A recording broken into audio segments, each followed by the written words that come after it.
Audio clip number 35۔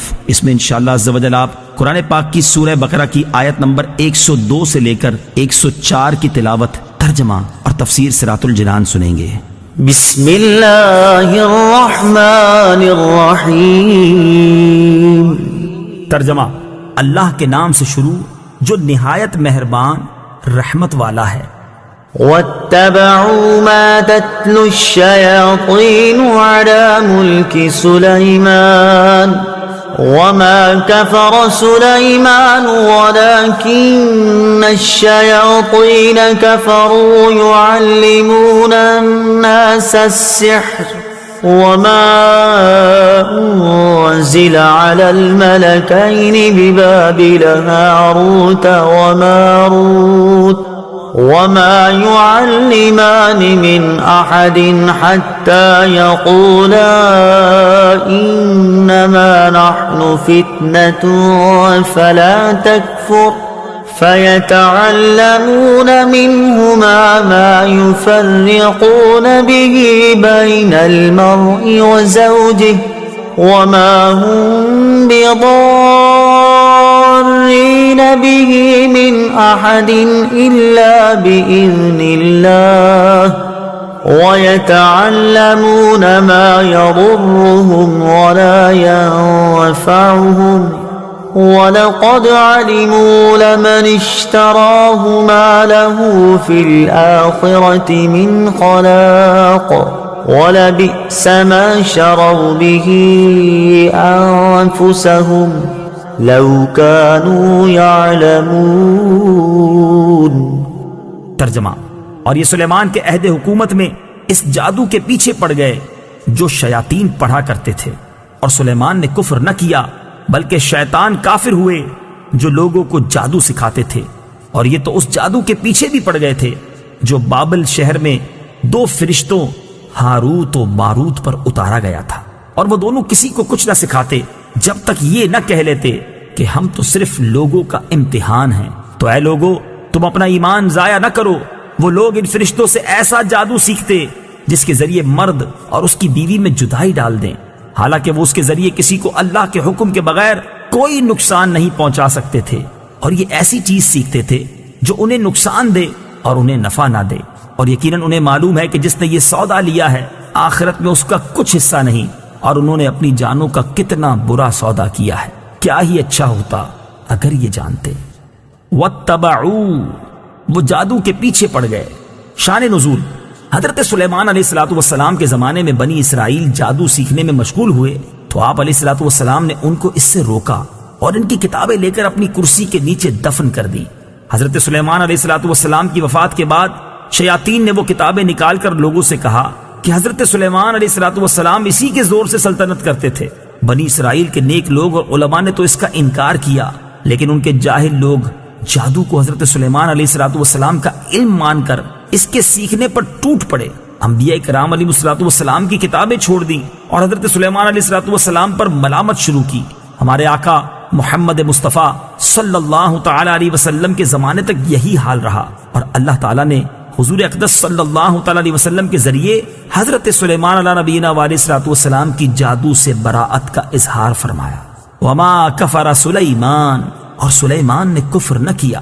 اس آیت سے معلوم ہوا کہ پیغمبروں سے دشمنوں کے الزام دور کرنا اللہ تعالیٰ کی سنت ہے، جیسا کہ لوگوں نے حضرت سلیمان علیہ السلام پر جادوگری کی تہمت لگائی، اور اللہ تعالیٰ نے اس آیت میں اس تہمت کو دور فرمایا۔ نیز یہ بھی معلوم ہوا کہ جادو کرنا کبھی کفر بھی ہوتا ہے جبکہ اس میں کفریہ الفاظ ہوں۔ ہاروت و ماروت، ہاروت اور ماروت۔ تفسیر صراط الجنان میں ہے ہاروت ماروت دو فرشتے ہیں جنہیں بنی اسرائیل کی آزمائش کے لیے اللہ تعالیٰ نے بھیجا تھا۔ ان کے بارے میں غلط قصے بہت مشہور ہیں اور وہ سب باطل ہیں۔ اعلیٰ حضرت امام احمد رضا خان رحمت اللہ تعالی علیہ نے ہاروت اور ماروت کے بارے میں جو کلام فرمایا اس کا خلاصہ یہ ہے کہ ہاروت اور ماروت کا واقعہ جس طرح عوام میں مشہور ہے، ائمہ کرام اس کا شدید اور سخت انکار کرتے ہیں۔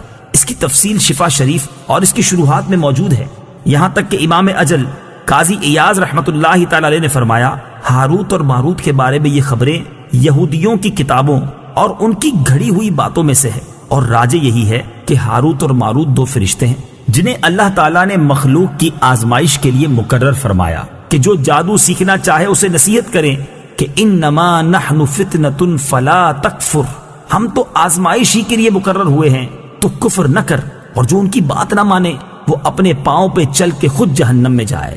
یہ فرشتے اگر اسے جادو سکھاتے ہیں تو وہ فرما برداری کر رہے ہیں، نہ کہ نافرمانی کر رہے ہیں۔ وَلَوْ أَنَّهُمْ آمَنُوا وَاتَّقَوْا لَمَثُوبَةٌ مِّنْ عِندِ اللَّهِ خَيْرٌ لَوْ كَانُوا يَعْلَمُونَ۔